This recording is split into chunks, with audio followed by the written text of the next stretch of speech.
Oh, hello. I have no idea how I look right now. Um, just washed my hair and dried it a little bit with my blow dryer, so deal with that as it goes. We're gonna read the last three that I have saved off of r/creepy encounters, but this time I'm gonna try to be. I wouldn't say monotone, but I felt like the way I was reading wasn't that great. So hopefully I do a little better this time. But just so you know that the next week will not also be this. It'll be I'm trying to finish up the living room, and we're doing an organizing for every room pretty much. Not like every room, but a lot of the rooms. We do have a basement, and I ain't touching that thing. No. But I'm planning on doing finishing up one for the living room and then the kitchen. Again, I've tried doing ones in the kitchen and organizing it, and it's a lot, so I think that's gonna be the final boss and might be in 2 videos. Anyways, we're gonna go, and I have 3 more, and I'm gonna try to read a little faster and a little better. I've always had troubles with reading, so I'm gonna try my best. Okay, I'm sorry. Give me all the constructive criticism you want to. So this one says, "This happened a few months ago, but I still think about it and get chills. I want to preface this by saying that while I don't live in the safest neighborhood, I've lived here all my life without being unsafe. Neighborhoods like mine, which are impoverished and predominantly minority, are often labeled as dangerous, and they foster a strong sense of community amongst residents. Understandable. One night I was walking home and leaving my apartment to buy something at a nearby store. I live in a city that never sleeps, and it was only around 10 or 11 p.m., so it was just a regular early night of me going to the deli to get snacks. There was nothing eerie or weird or dangerous about it, and as I entered my apartment building, a man hurried to catch the door before it closed behind me. It's common for people, including myself, to forget their keys or need to use the intercom to enter, so I held the door for him, despite not recognizing him and sensing he was intoxicated. My building has 2 sides, and I assumed he lived on the other side since he wasn't a familiar face. Like I said, I've lived here all my life and know most of my neighbors. As I walked into the lobby, there was another boy waiting for the elevator. Thinking back, I don't believe I recognized him either. When the elevator arrived, the boy and I walked in, and at the last minute, the man grabbed the door to join us as it was closing. It was then I noticed the man had been lingering off to the side of the lobby, waiting for the elevator too. I began feeling uneasy because the man had entered at the last moment. He was able to see the elevator floor button I pressed. His finger hovered over the button of the floor I had just pressed, as if he was also gonna press that one until he noticed it was already pressed. I immediately felt my stomach drop, as I definitely knew he was not someone who lived on my floor. Thankfully, the other boy in the elevator was going to a floor higher than mine. When we reached my floor, the man exited the elevator and held the door open, expecting me to exit after him. I hesitated, silently staring at him without moving. Something inside me urged me to stay in the elevator. Once he realizes I wasn't getting out, he let the door shut, and I immediately heard his footsteps going straight down the stairs to exit the building.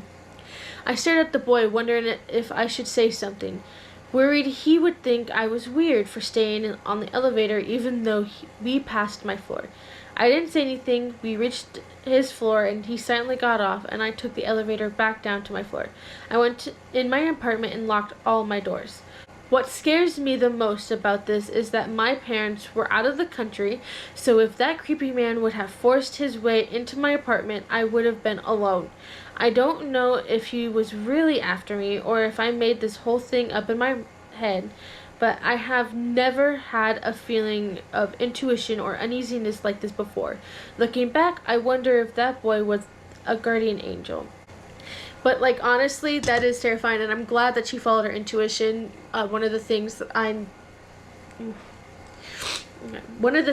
that has been getting me for, like, the last couple months is that I've been learning to listen and follow to my intuition and my gut instincts, and like it does like I have learned a lot that like your gut instincts and your intuition is like never wrong. And so if she felt that gut feeling and that something was just horribly wrong with this guy, I'm glad that she did what she did, because there was no like you don't know what was gonna happen, but like she listened to her gut feeling and she stayed on the elevator and she went up and it worked out well for her, and I'm so glad, because we don't know what the hell would have happened to her, and I'm so happy that she's safe, because that's terrifying.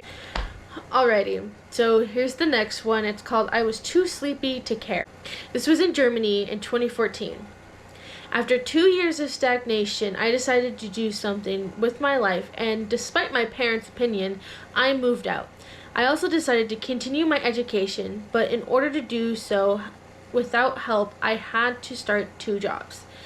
That's how I ended up in the basement with my roommate Ryan, fake name. The whole house belonged to his parents and had 2 floors plus a basement.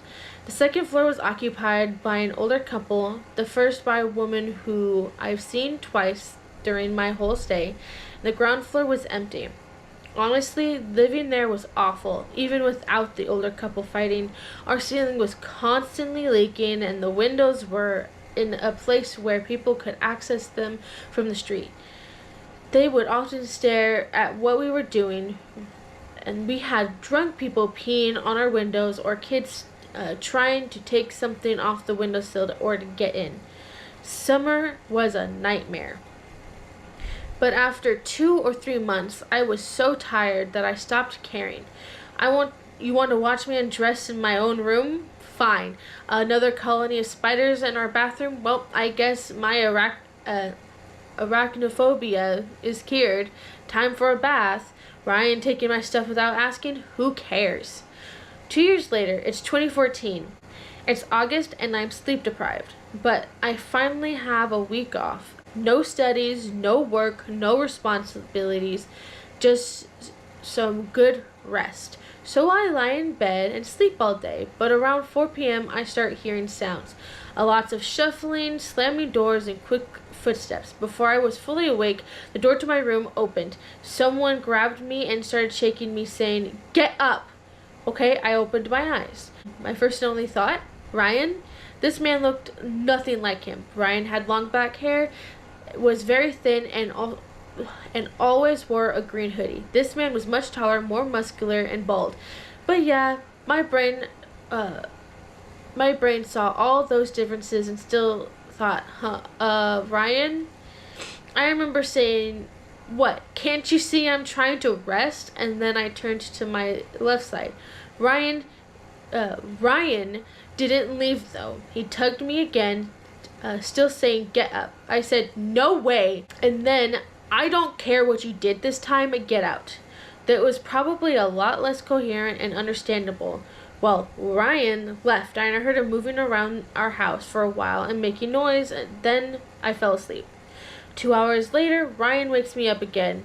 He's panicked and basically asking if I'm fine. I'm like, what now?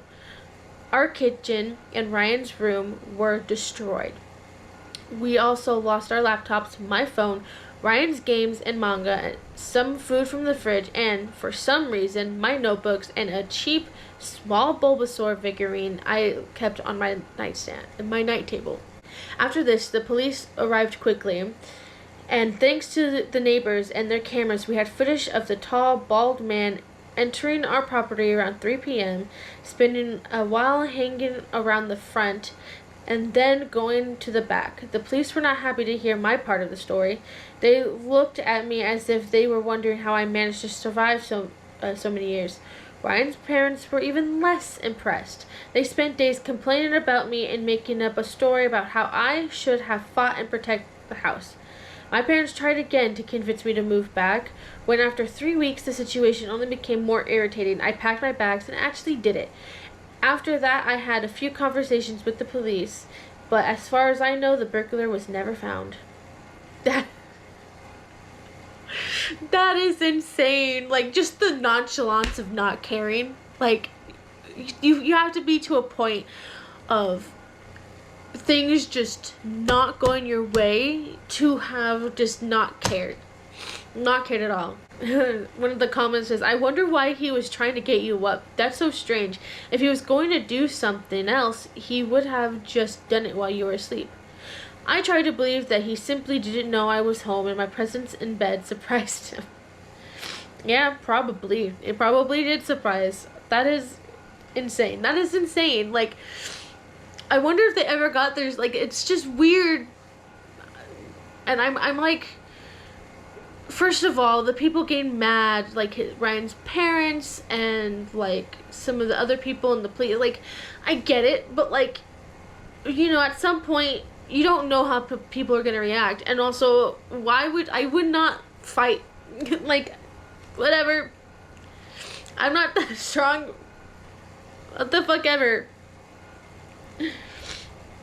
Okay, I don't know. I don't know what else. I don't know. I don't know where I'm trying to go with this. It's just, I'm just gonna leave it at that. I'm just gonna leave it at my rambling and mumbling, I guess. We're gonna just leave it at that. It was a crazy story, but it's so funny too. I don't know why. It's so funny to me. The last one I have is an unsettling interaction in Spain. And has anyone ever experienced this? A few years ago, in my early 20s, I traveled abroad in Spain for a few months. I was going from my smaller city to Madrid to meet a friend. While waiting at the bus station, a man approached me and began to ask me questions. It started with, where are you from and what brings you here, to more personal questions, asking if I was married, had kids, and also gave compliments on my appearance. I started to feel a bit uncomfortable, but thought maybe it just felt odd due to the language barrier, as he spoke a little English and my Spanish wasn't great. When the bus pulled up, I quickly got in line to purposely create a bit of a distance between us. I noticed he was kind of frantically trying to get closer and began motioning me to sit with him. I pretended to not notice and sat down in a seat next to somebody else. I brushed it off as just a strange interaction, but then when we were getting off the bus in Madrid, he approached me as our bags were being unloaded and was attempting to tell me something. He was unable to find the words to explain what he wanted to say and resorted to putting his phone next to my ear. On the other end of the line was a woman speaking English with an accent, stating that she will pick him and I up in her car and give me a ride to where I was going. I just grabbed my bags and started walking quickly to the women's bathroom, as it was a crowded area that I didn't think he'd follow me into. After a few minutes, I poked my head out and saw him pacing around and frantically searching the crowd. He walked back outside shortly after, and I waited in the crowd area for my friend. Honestly, I had forgotten about this occurrence until recently and got curious as to what the fuck was that all about. Looking back, it feels like it could have been a trafficking tactic. Has anybody else experienced this while traveling alone? That's insane. I don't know how to just... That's scary. Like, I feel like it might have been some kind of tactic. Either they were trying to scam her for something or trafficking something. It's scary. Things like that is scary. It's terrifying. But yeah, I'm glad that she had the thought to first of all, not sit next to him. Second of all, finding a place to go somewhere to hide and wait for their friend, because I would probably have done the same thing. I would have been like, leave me the hell alone. That's all I have today. I was just those three. I do really like reading stories, even though I'm sometimes not really good at them, so hopefully I read them a little better today. And yeah, if there's any stories or anything you want me to look up and see, just leave it in the comments. Maybe I can try at my hand at reacting to things again. I did try a little bit ago, and maybe that video will come out at some point. It was just me reacting to like hair content. It was like older hair content, but still, because I'm a hairstylist and stuff like that. But Next video will be an organizing video because I'm going to be working on that.